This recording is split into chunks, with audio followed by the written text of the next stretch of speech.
Before darkness could touch any corner of creation, there was once a moment when the entire universe was immersed in pure light, a sacred order covering all, and I saw in that vision that every angelic soul sang with the same breath of praise, without the slightest error, without the slightest division.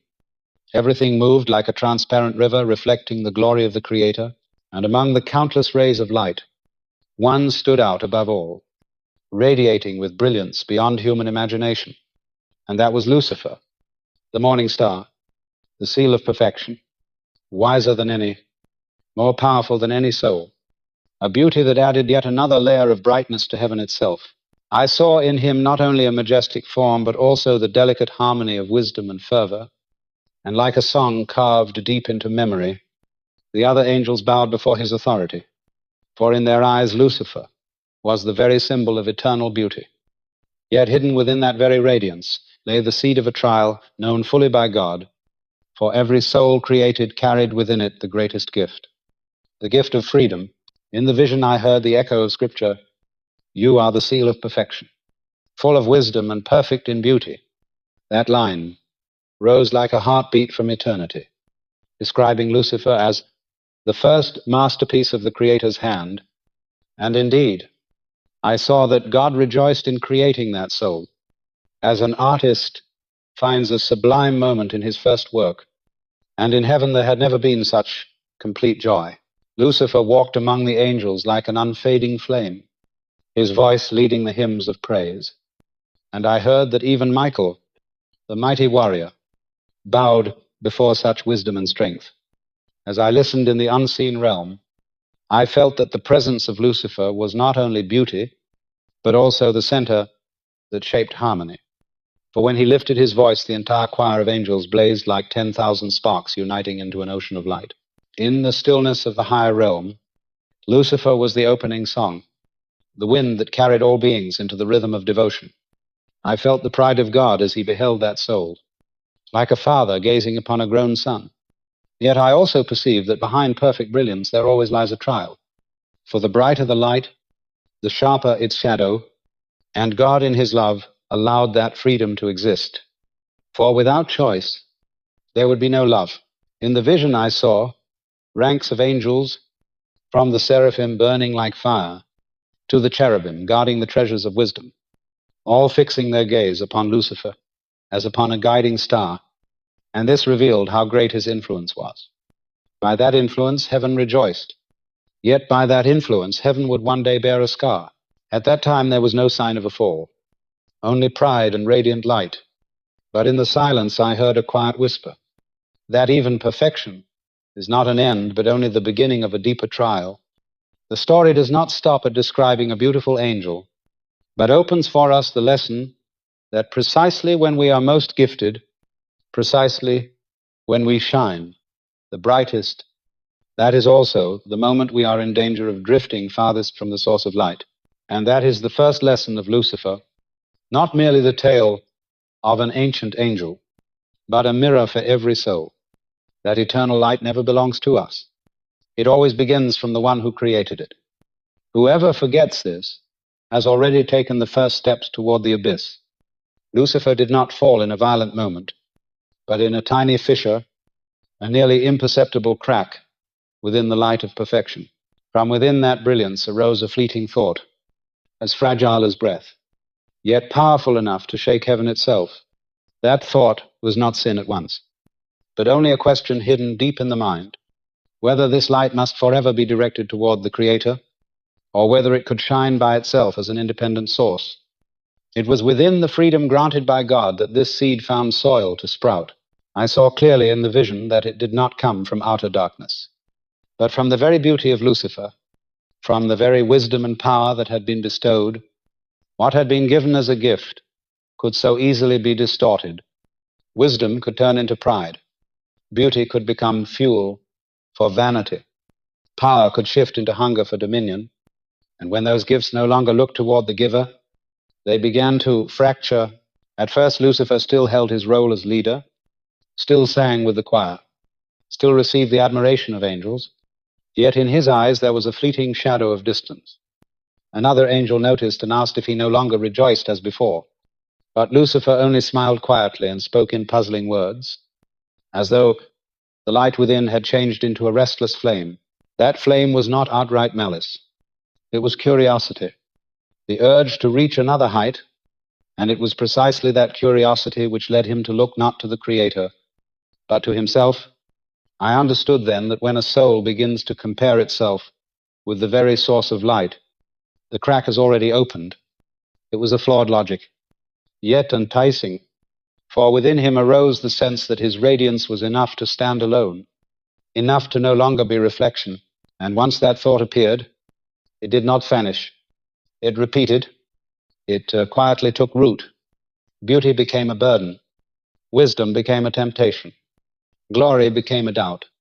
Heaven still overflowed with order, but within the spirit of Lucifer, a small deviation was growing. I heard in the sacred realm that freedom is the highest gift, but it is also the most fragile place. That very freedom allows love to exist, but that very freedom also opens the way for arrogance. Lucifer began to frame his questions not around praising the Creator, but around his own worth. If I am light, must I bow to another light? If I am wisdom, must I submit to a higher wisdom? That question echoed in his consciousness like a voice in a valley, repeating until it became belief. The first crack in perfection never comes from outside, but from within, and that is the true beginning of collapse. In the purest light, a single spark of pride is enough to form a shadow, and once the shadow has appeared, it will not stop. Lucifer began to see heaven not as a song of harmony, but as a binding order, and instead of seeing himself as a masterpiece of love, he began to see himself as a victim of limitation. This was the dangerous inversion, for when love is distorted into limitation, every blessing becomes a chain. In the vision I witnessed, that radiant angel imprisoned himself within his own brilliance, no longer hearing the pure music of humility. And it was here that darkness first touched heaven, not as an assault, but as a faint whisper in the heart of the most beautiful one. I saw that when the shadow in the heart of Lucifer was still small, God came to him, not with fire of wrath, but with words of mercy. He called, his voice like a river flowing through stone, strong yet gentle. O child of light whom I have created, I know the thoughts within you. They are pushing you away from me. But remember that all the glory in you is my reflection, not your own. In that moment I felt a silence cover the whole of heaven, as though all of heaven was holding its breath to listen. Lucifer bowed his head, yet in his eyes flashed a strange light, and he replied, Father, was it not you who created wisdom in me? Was it not you who gave me surpassing light? How then could the desire to understand the depths be a mistake? Those words did not contain open defiance, but within them I heard the echo of unease, a shadow within a tone, once completely pure. God listened and answered with boundless love, O child, the desire for knowledge is noble, but you have turned it inward upon yourself instead of back toward the source. The light within you is my gift. It is not a spring of its own, and when you forget this, it will become a fire that consumes your soul. I saw God stretch his hand toward Lucifer, not as a judge, but as a grieving father watching his child slip from his embrace. That moment could have been the turning point, but Lucifer did not touch that hand. He bowed slightly, kept an appearance of reverence, yet the distance in his heart grew wider. The mercy of God still remained. He gave him more time, more chances, for love never forces. In the vision I saw that each day he called again, My child, return. Do not let the light within you be hidden by shadow.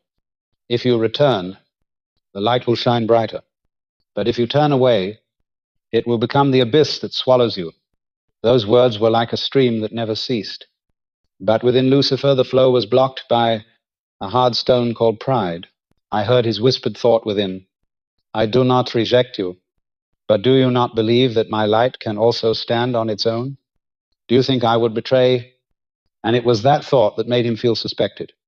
His wounded pride grew While his love cooled, I sensed the struggle, for deep within his soul there was still love for the Creator. Yet that love was being pressed down by the need for self-affirmation. And God remained patient, like parents watching over a wayward child. He reminded, the light in you is not a chain. It is the part I gave, so you might share love. But if you keep it for yourself, it will become a burden. Every warning was joined with a promise of mercy, that if he returned, every crack would be healed. If he let go of pride, the light would be renewed. But I witnessed Lucifer turn his face away, keeping the outward appearance of reverence while his heart drifted farther, like one standing under the sun, but choosing to look only at his shadow on the ground. I understood then that mercy is not always received, and love sometimes becomes a deeper wound for the one who has chosen to refuse it. Those warnings and mercies still echo through the heavens. But for Lucifer, they became the witnesses of a widening distance, showing that even when the love of God never runs dry, the freedom of a soul can still choose another path, a path that leads light into darkness. One day God summoned all the angels, and in the vision I saw the whole of heaven covered in radiant light, as though 1,000 suns had ignited at once. He proclaimed a mystery never before revealed. I will create a material universe. The stars will move in order, the planets will shine, and on a small world called Earth, I will breathe the breath of life. Mankind will be created in my image, bearing both body and soul. When those words resounded, the angels bowed in unison. Their voices rose in praise, for the new universe was to be the mirror of infinite love and wisdom. But God did not stop there, and his next words shook the entire heavens. My son, the eternal Word, will take on flesh. He will become man. His name will be Jesus. And in that fragile form, all creation will bow in worship. He felt heaven tremble, not from doubt, but from awe at so great a love. For this purpose went far beyond all understanding, that the Eternal would choose to become finite flesh to redeem mankind who did not yet exist. Many angels wept with joy, for the mystery of incarnation was humility beyond comparison, a love willing to lower itself to raise up the smallest. But within Lucifer the light had begun to change into a restless flame. His eyes grew solemn, and I saw cold questions rise in his heart. Why was I, the one created, perfect, not chosen for that sacred union? Why would the Creator choose the lowly flesh of man as the throne for his glory? Those questions cut like blades into his pride, turning admiration into bitterness. God continued to reveal, mankind will be weak, they will fall, and I will carry their sins upon the cross. In the very suffering and death of the body, the angels bowed in wonder and worship, for never had there been love so great as to endure suffering for the sake of the rebellious. But Lucifer felt insulted. He saw the cross as humiliation. He saw bowing before a form of clay as something impossible to accept. And from that proud heart burst a thought: if God asks me to kneel before man, then he has lowered himself. And if he can lower himself, why should I not raise myself to be equal with him? In that instant, the mystery of love became a stumbling stone for Lucifer. I felt the tremor spread through the heavenly host, like thunder breaking the dawn. The wonder and joy of the angels mingled with a strange silence that surrounded Lucifer. It was here that darkness first took shape. No longer a hidden question, but a cold stance, a silent refusal before the greatest mystery of love. And I knew in that moment perfection had fractured beyond repair. For when a soul refuses to bow before love, its very light becomes the fire that consumes itself. Lucifer no longer hid what burned within his heart. His refusal became a resounding declaration in the midst of heaven. A single word, short, yet tearing apart the peace. No, for the first time in the heavenly realm, a soul dared to answer the Creator with denial, and its echo struck like thunder across the skies. God looked upon him with eyes full of mercy, but Lucifer felt only disdain. Within, he repeated again, no, this time his voice strong, like a king announcing a decree. And many angels heard in that word not only rebellion, but also the allure of a new idea. He stood tall, his cold gaze turned toward the multitude of his brethren, and said, "Do not see, what is being demanded of us is humiliation. We are light. Why must we bow before weak flesh? Why must our glory be placed beneath mankind?" His words were not harsh, but filled with reasoning and persuasion, and I saw many angels begin to waver. Some felt that voice carried truth, others remained silent in confusion. The words of Lucifer were like a cold wind passing into the hearts of angels, planting in them the seed of doubt. And where doubt takes root, a harmony begins to break. Meanwhile, Michael stood nearby, his eyes full of resolve. But at that moment he had not yet spoken. Lucifer continued, "We are children of light. Why must we bow to what is low? Why must we accept a plan without meaning? God demands what cannot be accepted, and if he lowers himself so far, then he has already lost his absolute place."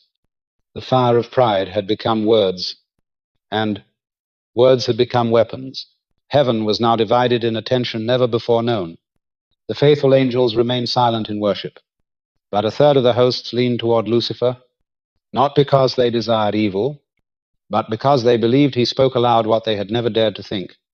I felt that in this very moment the freedom God had given was fully revealed. No angel was forced. Each had to choose to bow in humility or to rise with pride, and Lucifer stood like a tower, imagining himself the voice of justice. Yet in truth he had become the one who sowed rebellion. That first no was not only a denial of the mystery of incarnation, but also a declaration of war, the beginning of division, the thunder that gave birth to the greatest revolt in heaven.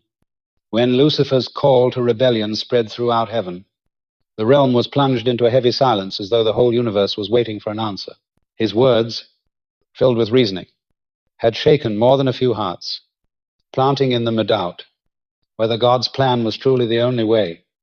And in that moment a voice rang out, not from a lofty angel, nor from one most highly esteemed, but from Michael, the humble warrior, whose light was not as dazzling as Lucifer's, but whose loyalty bore not a single stain. His voice resounded, "Who is like God?" Just one question. Yet it struck like a sword, cutting through the root of every doubt.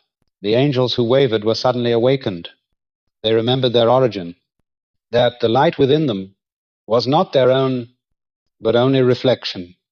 Michael did not offer a long philosophy. He did not use ornate reasoning. He only declared the undeniable truth, that no one, not even Lucifer, could be compared to the Creator. I saw Lucifer falter, his eyes cold, as he turned toward Michael, for never before had anyone dared to confront him directly. He tried to hold his arrogance, yet I sensed fury rising within him, for with a single statement, Michael had shaken the confidence he thought unshakable.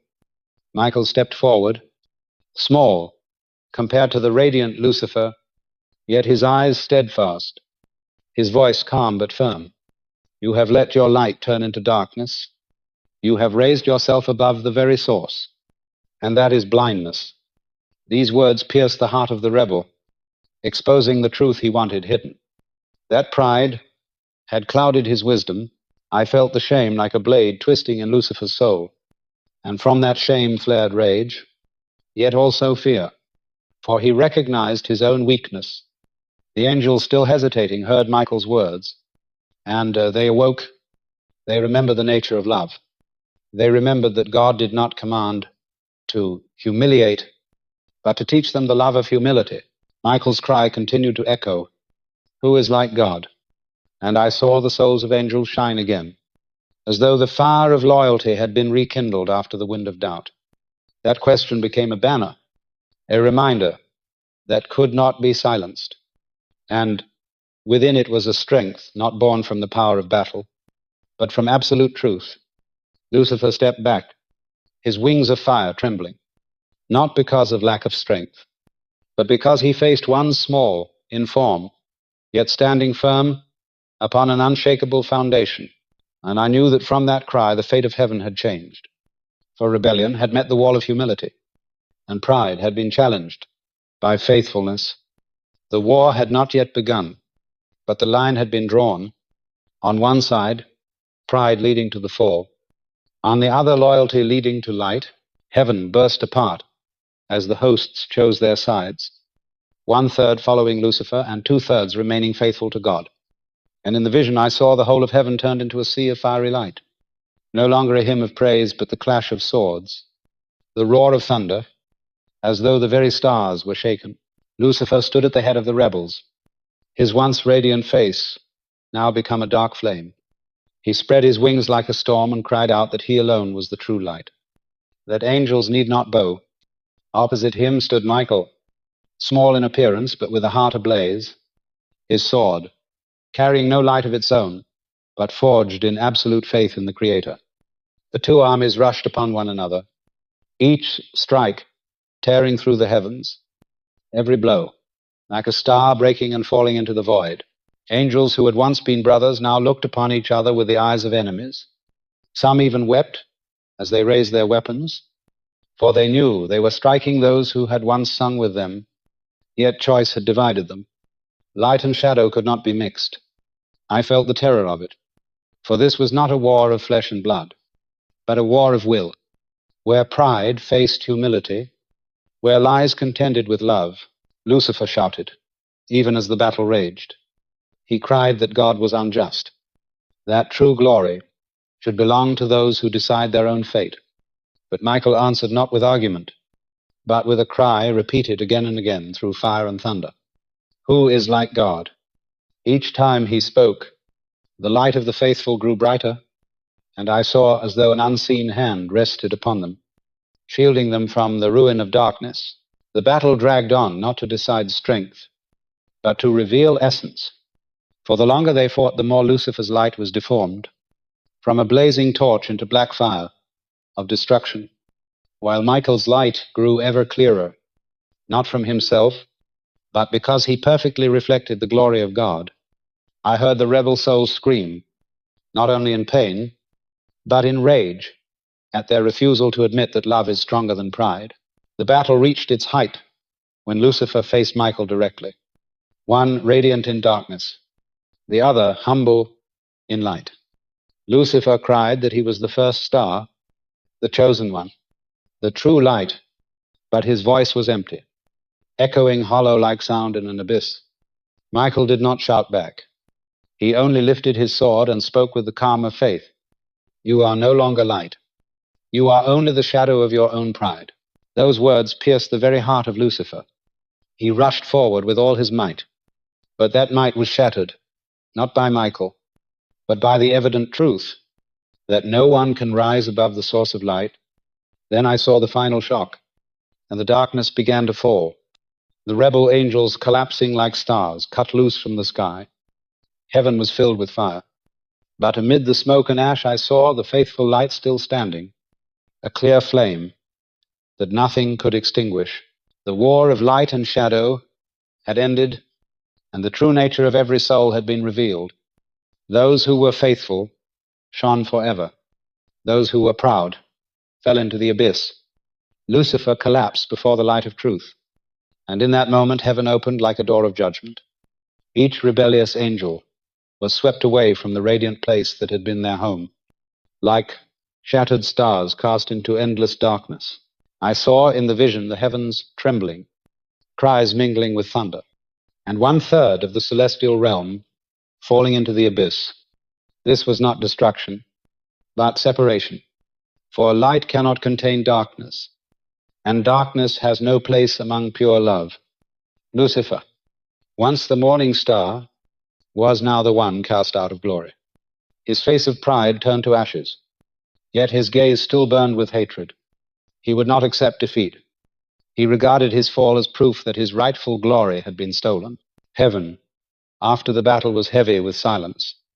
Michael and the faithful angels bowed, not in pride of victory, but in grief for the brothers they had once stood beside. And I felt the wound in heaven, a scar that would never fade. In the depths where Lucifer and his host had fallen, I saw a realm of chaos, not the final hell, but a gray and shadowed domain, cut off from the source of light. where peace was gone, where songs were replaced by cries. It was there that Lucifer swore to himself, if he could not reign in the light, he would make the darkness his throne. If he could not share in the glory of God, he would destroy the work that God loved. From that moment, hatred became his mission, and humanity, the new creation promised, became his target. I heard his roar, "I will steal the love you have for mankind. I will plant doubt in their hearts. I will turn their freedom into chains. And when they fall, I will laugh upon the ashes of creation."